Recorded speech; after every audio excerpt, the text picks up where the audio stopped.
I know that Maleya took the kids to the side of the road, and I know she transferred the kids into a vehicle, and this was early in the morning. And I know the vehicle took the kids out of there, the two kids. I believe Maleya's intention then, Daniel was asleep, and I believe Maleya's intention then was to go in and get the baby, take the baby, and then take off too. Maleya wanted out of there. She wanted out of there for at least a few weeks before the disappearance. She made a mistake doing it that way, but you've got to know Maleya, mild-mannered person. They vanished in the dark, and the questions exploded. If you're following this story for justice, hit subscribe and turn on notifications now. Every tip, every watch matters. What follows is a careful, human account built from the main points you've given. I'll lay out each element slowly and clearly, so the timeline, the contradictions, and the stakes come into focus. Read closely. If anything rings true or jogs a memory, please speak up. Maleya was last seen escorting Lily and Jack to a waiting car before dawn. That single image, a parent walking her little ones toward a vehicle in the half-light, is the kind of everyday scene that can suddenly become central to a criminal inquiry. We should think about what that moment says and doesn't say. Witness descriptions of a pre-dawn departure carry limits. Darkness thins detail, faces blur, and brief glances at moving shapes are easy to misremember. Yet several neighbors reportedly shared versions of the same basic sighting, which gives the account weight. If a car was visible and a woman walked the children to it, investigators would immediately search for vehicle records. Purchases of gas that morning, dash cams on neighborhood roads, toll or plate reader logs within a reasonable radius. Even a vehicle's make and color can help narrow searches if reported quickly. The timing matters, too. Before dawn suggests an urgency or a need for discretion. People leave early for work or appointments. They also leave early to avoid notice. That nuance is crucial. Was this a hurried trip to school or a whispered plan to move the children? The answer shapes how we interpret what followed. If a parent legitimately took children out for a preschool appointment, the day's subsequent timeline should corroborate that, a recorded arrival at a clinic or a text to a relative. If there's no corroboration, the sighting becomes an oddity that needs explanation. Witnesses who saw the trio often remember certain small details: a pink jacket, a tiny backpack, a particular gait.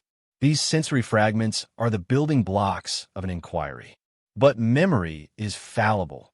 Interviews must be carefully timed and conducted without leading. Investigators will triangulate, compare witness statements, check surveillance, and reconstruct sightlines. In a rural setting with few cameras, human memory often forms the spine of early inquiries. That's why the moment of escorting to a car, seemingly mundane, becomes a central hinge for how the whole day is reconstructed. She returned alone and phoned the school claiming Lily was sick at 6:17 a.m. That phone call is a pivot point in the narrative. A recorded call to a school creates a timestamp with real, evidentiary value. Phone records, call logs, and the school's note all become verifiable fragments.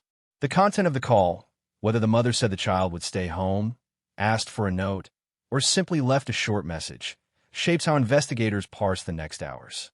A call at 6:17 a.m. is precise, and it either confirms or challenges the account of the pre-dawn car departure. If Maleya indeed drove the children somewhere and then called to report Lily sick, questions multiply. Where had Lily been, and why was a school notified rather than a family member? The difference between collapsing into private care versus calling institutions adds friction to a story. There are practical checks here. Call detail records, CDRs, show the cell tower used, and can often place the caller near the school or along a route. The school staff can confirm whether someone specifically spoke to an administrator or left a voicemail, and whether that message was later transcribed. If the call was made with a mobile phone, metadata could include GPS pings that either match or contradict witness statements about a car and location. In short, a brief phone call can be a window into movements and motives, for it leaves digital footprints that are hard to erase and easy to corroborate. The timing of that call paired against the rest of the day matters because it establishes a starting point for the official timeline. If someone reports a child sick early that morning and later the child is missing, every minute between the call and the report becomes scrutinized. Investigators will question who spoke to whom, who last saw the children, and whether any routine that usually anchored the morning, a bus pickup, a neighbor check, a grandparent's visit, occurred differently that day. The apparent contradiction between escorting children to a car and later calling the school about illness is not, on its own, proof of wrongdoing. It is, however, a detail that must be resolved. The children weren't reported missing until nearly 4 hours later. That delay is perhaps the most consequential fact in the entire sequence. In missing children cases, minutes matter. Hours can become the difference between recovery and tragedy. A gap of almost 4 hours raises immediate operational questions. Who noticed the children weren't where expected? Who had routine checks that morning? When did family members first try to contact the adults in the home? The gap forces forensic investigators to concentrate on the early window, to reconstruct movements and communications with urgency. From a community perspective, that 4-hour lapse also breeds confusion and anger. People ask why the normal child safety reflexes, a quick look in a backyard, a neighbor check, a school phone call, didn't trigger earlier. Investigators understand that families sometimes assume a child wandered to a nearby friend's house or fell asleep. Assumptions that, if not quickly checked, extend the time before formal reporting. Regardless of the reason, once a delay like this exists, evidence suffers. CCTV footage may be overwritten, witnesses' memories dim, and environmental clues like footprints or scent can dissipate. Professionals will map every possible trace from that specific morning backward and forward in time to narrow down who might have seen what. From a procedural perspective, authorities will review the chain of events that led to the late report. Emergency call logs, statements from the person who finally raised the alarm, and any communication with neighbors all come under scrutiny. A delay could simply mirror human error, confusion, denial, or miscommunication. But in the absence of a clear, timely account, suspicion grows. That's why missing child protocols emphasize immediate reporting. The first moments are the most precious. The sliding glass door theory is contradicted by its loud, stiff nature. Early theories posited that children might have left through a sliding glass door, perhaps unnoticed. But people who know that door's mechanics say the idea is unlikely. A heavy sliding door doesn't glide silently. It makes noise, catches on its track, and is usually visible to anyone nearby. In a small property where the trailer and yard are tightly positioned, someone leaving through that door would likely generate sound someone could hear. The nature of that door, stiff, clunky, noticeable, undermines a simple wandering out theory and forces a look for other exit points. This contradiction matters because it steers investigators toward other scenarios. If the sliding door's mechanics make unnoticed egress unlikely, then either someone bypassed it, using a less obvious exit, or someone with authority over the home moved the children through more deliberate means. Forensic investigators will analyze the door's latch, the ground outside, and any smudges on the glass to verify or refute motion. Even the way insects collect along a threshold or how footprints appear on a particular path can tell a story. The sliding door detail is small, but it slices away at the open wandering explanation and asks for deeper inquiry into who had access and when. Lily's pink blanket and a single boot print were found near the woods. Physical traces like that transform vague fear into investigable evidence. A child's blanket has intimacy.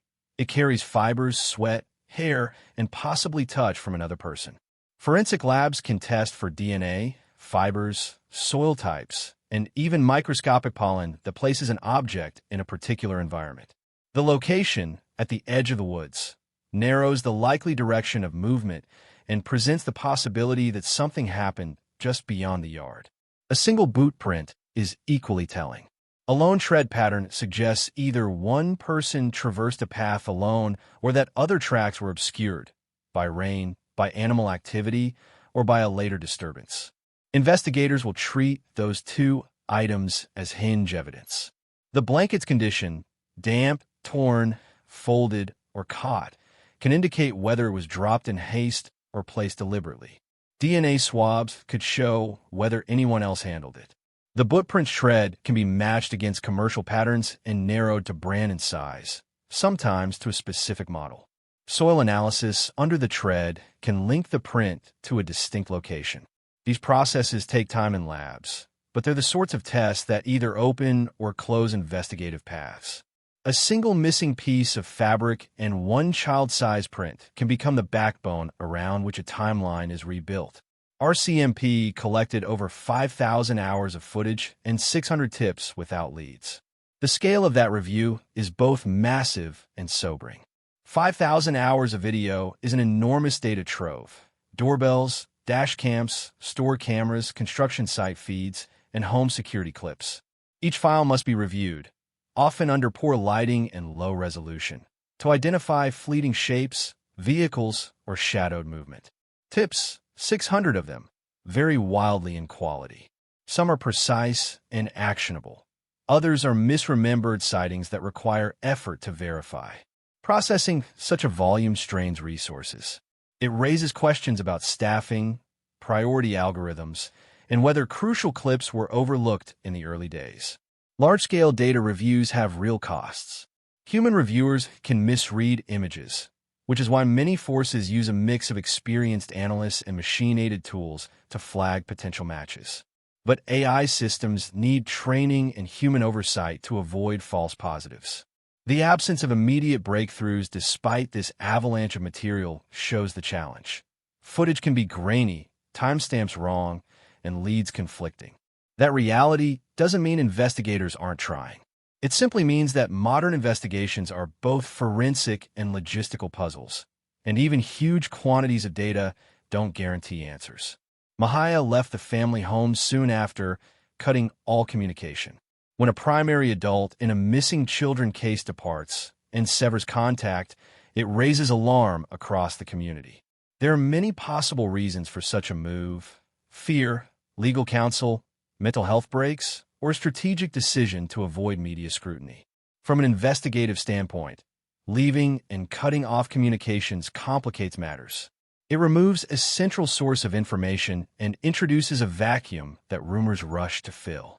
Authorities typically document such departures and seek to establish residence, movements, and the person's reasons. In some cases, an immediate disappearance by a caregiver can be an ordinary response to trauma. In others, it becomes an investigative red flag. Relatives publicly accused her of knowing the children's whereabouts. When family members step into the public sphere with accusations, the case becomes even more fraught. Family conflict in missing person scenarios is sadly common. Grief, guilt, and fear warp relationships and create sharp divides. Public accusations serve a function. They mobilize attention and place pressure on investigators. But they also risk contaminating evidence and complicating investigations if they lead to harassment or false trails. Investigators must carefully sift these declarations, distinguishing emotion-driven claims from genuinely corroborative statements. Community vigils turned into protests demanding justice. When vigils migrate into protests, the tone shifts from grief and hope to organized demand and public scrutiny. That transition signals frustration. People feel the pace of official action isn't enough. Protests typically push for transparency, faster action, or accountability. While protests can be constructive, maintaining public attention and encouraging tip submissions, they can also polarize the area and add stress to investigators and families. For the public, it's a visible way to insist that authorities prioritize the case and to keep pressure on decision-makers. No bodies, arrests, or confirmed motives have emerged after months. After extensive searches, lab work, interviews, and review of footage, the absence of final answers is the most unnerving reality. Cold trails, no arrests, and no bodies leave everyone in a state of suspended grief. Investigations turn long haul. Forensic rechecks, new witness canvasses, and appeals for archive footage. Cold case units sometimes revisit such files with fresh technology or new tips years later. Sometimes breakthroughs happen by chance, A dashcam record resurfacing, a distant witness remembering something, a DNA match in a database. Until that moment comes, the community will remain in a painful limbo. Wrap up and takeaways. The contradictions in timelines and witness accounts point to serious inconsistencies that must be resolved if justice is to be achieved. The physical evidence, a damp pink blanket, a single child-sized boot print, is precious and demands careful forensic attention. Even with thousands of hours of footage and hundreds of tips reviewed, modern investigations can stall. They rely on fresh details and public cooperation. Public opinion has shifted sharply in this case, from empathy to suspicion in many corners, especially as key adults left the scene or cut communication. That shift, while emotionally understandable, complicates the search for truth and can distract from solid evidence-based leads. If you know anything at all, a snippet of memory, a dashcam clip, a fleeting movement you once dismissed, come forward to the authorities now. Even small details can turn a cold trail warm again. If you believe in justice for Lily and Jack, like this video and subscribe. That helps keep attention on their story and brings more eyes and ears to the hunt. Every tip matters. Every share keeps the pressure on officials to pursue every possible lead until these children are found.